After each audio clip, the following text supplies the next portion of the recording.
Jai Shri Krishna. Now moon has entered exactly at Capricorn. Yeah. Uttarshadha Nakshatra Pada 2. So this is part 2.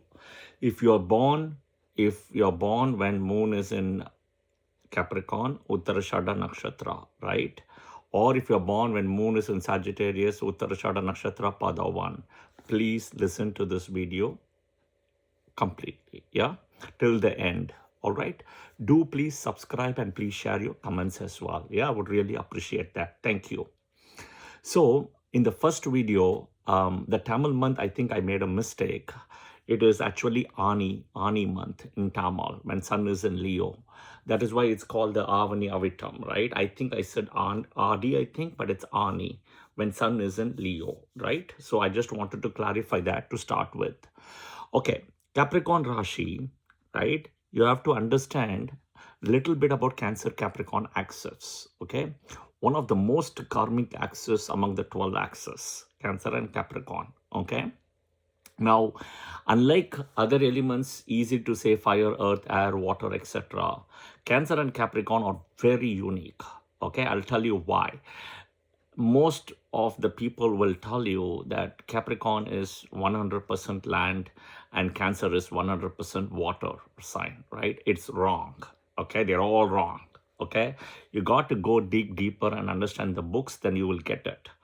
So Cancer Rashi is 80% water, 20% land, okay? Approximately take the number, yeah? Now Capricorn Rashi is the opposite axis and ulta, where it's 80% land and 20% water, okay? This is what you have to understand. And very simple, for a Cancer, it's a crab. A crab is known to live in water as well as in that mud and land just outside the water in a beach you will see. Same thing for a Makara, Capricorn, it's a crocodile. Crocodile is not only known to live in water, but also in that land outside it will come for its prey. Yeah. So understand, connect with this Capricorn Cancer axis with the crab and crocodile. All right. Okay. Next thing, this is where they say that all the four Vedas knowledge is protected. Yeah. So between Cancer and Leo, but at the junction of Cancer is where you have the three Vedas. Okay. The Rig Veda, the Yajur Veda and Sama Veda. And Ketu is the protector there. Okay. In the Cancer sign. Okay. Now come to this side, right? In Capricorn, you have Rahu as the protector of the Atharva Veda, okay? And that is in Capricorn again. So the four Veda knowledges actually come in the Capricorn Cancer axis, yeah? Now, next thing is, in 100 years ago, right? We have the 10 Vishwadevas, okay? The 10 Vishwadevas, and I will cover the Vishwadevas in depth later. Saptarishi, Kratu, Daksha Prajapati, a lot of them will come in the 10 number. But to give a synopsis in this video, they always, when they did this yajnas, pujas and everything, okay, there was always a seat or a chair given separately left empty. It was for the Vishwadevas. So today, a lot of people are not following it, which is wrong. But it is also that when we start the puja, right, any puja, the first thing is Ganapati Homam or Ganapati Puja. Again, Ganapati comes as the first thing, right, regardless. So all that energy again comes in Makara. This is very important, okay? Makara, be it Ganapati, be it Vishwadevas, or be it Lakshmi. Before you visit Vishnu temple, you first go to Lakshmi, okay? I know people are doing the opposite or the ulta, which is wrong, okay? Vishnu is Shravana Nakshatra, Lakshmi is Uttarshadha, okay? So this is something you have to know, all right? You have to time it accordingly. All right, next is the Saptarishi associated with Uttarshadha is Kratu, right?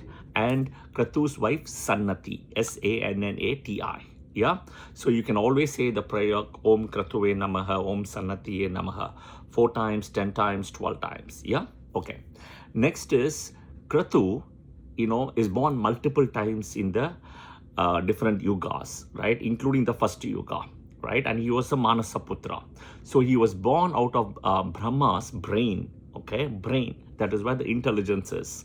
And also left eye, okay? And he also fathered 60,000 tiny sages called the Valakyas, yeah? I could say the pronunciation a little bit off, but Valakyas, yeah? Okay, now always remember, right? Always remember the only sign among all the 12 signs, right? It's either a human sign or an animal sign. And the only sign which is very unique, which is a symbol, is Libra, okay? Where you have Saturn exalted, Venus Mula Trikona Rashi, Rahu Mula Trikona Nakshatra Swati, and Sun is debilitated. And it's a movable sign, okay? So you see the Tula sign, right? Also in Makara here. Look at it this way. Natural 10th house is Capricorn, right? Karma house. 10th to 10th is 7th, where Saturn is exalted in Libra in the nakshatra of Swati at 20 degrees, okay? Sun is debilitated in the nakshatra of Swati at 10 degrees. This is all the Venus, you know, Mula Trikona Rashi, Libra, where Rahu's Mula Trikona Nakshatra, favorite nakshatra, is Swati. Yeah, Mula Trikona, think of it as favorite, okay? All right. Now, interestingly, when you read Bhagavad Gita, right, Krishna, we know, Lord Krishna, we know, even though he is born as Rishabha Lagna, Rohini Nakshatra, right, all of those things, okay? He says, among all the 12 Rashis, I am Makara, okay? And among all the 12 nakshatras, among all the 27 nakshatras, right, or 28, I should say, I am Abhijit, okay? He doesn't associate himself with Rohini. Now, Abhijit Nakshatra is actually 3 degrees 20 minutes span only. It was plucked by Krishna during Mahabharata because Duryodhana was misusing it. But today, if you think people born in Uttarshadha Nakshatra Pada 4, right, that is where Abhijit is. Uttarshadha Nakshatra Pada 4, okay? And before Shravana starts. Shravana first Pada starts. So it's exactly that Uttarshadha Nakshatra Pada 4, yeah, in Makara, which will be exactly around that 6 degrees 40 minutes to 10 degrees, okay, in Makara, all right, which is the 4th Pada. Now, you know, the Abhijit Nakshatra people, right, doesn't exist today, but you can associate them with Abhijit Nakshatra also. The other most important thing is they will always get guidance, they will always meet people by name Abhijit. And every time when they do that, things will change for them in a different way, right? In a very different way. Now, these are the people, I will say, it's very good to have them a Tula in the house, right? Elephant in the house, crocodile in the house. And even gift Tula, elephant or crocodile to people, okay? Even gift. In those days, Varuna, you know, when they used to call Varuna used to always come in a crocodile. Yeah, today down the line, it's just a Makara's crocodile, but it's Varuna, okay? Varuna used to be there sitting because Varuna was the water goddess, and in a way there is the water energy here of 20%, right? Okay.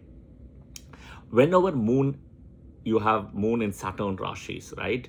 These people will have skin infections, okay? Skin infections, all right? Now, the most important thing is, there is a very interesting thing about Jupiter and Sun also. Jupiter and Sun at one point competed for the solar system king. Sun eventually became the king of the solar system, and Jupiter eventually became the protector of the solar system. That is where if you see Sun's exaltation Rashi, Aries, you will see Sun Nakshatra there, okay? Same thing, Sun's Mula Trikona Rashi, you will see Sun's Nakshatra there, which is, so Sun's exaltation Rashi, Aries, you will see Kritika Nakshatra, which is of Sun. Sun's Mula Trikona Nakshatra, Sun's in Mula Trikona Rashi, you will see the Nakshatra of Sun, which is Uttara Falguni there, okay? Same thing, Jupiter's exaltation Rashi, right? You will see the one Pada again of Punarvasu in Cancer, right? Jupiter's own house, Pisces, you will see one Pada, Purva Bhadrapada there, okay? Now, Sun is the Karaka for the father, right? Which is 9th, but that is in Sagittarius. Jupiter is the Karaka for children, but that is in the 5th house, which is owned by Sun and Leo. So you can see how both of them, there is a balance here, right? And coming back, for Uttarshadha Nakshatra people, it is very important. They will get a guru, they will get a teacher, they will get a guide. Okay, it is very important for them, right? And at some point, they will also become the same path of guiding people as a guru or a teacher as well, right? And getting the guru's blessings is important because this is the nakshatra where you see Jupiter gets debilitated in Uttarshadha, all right?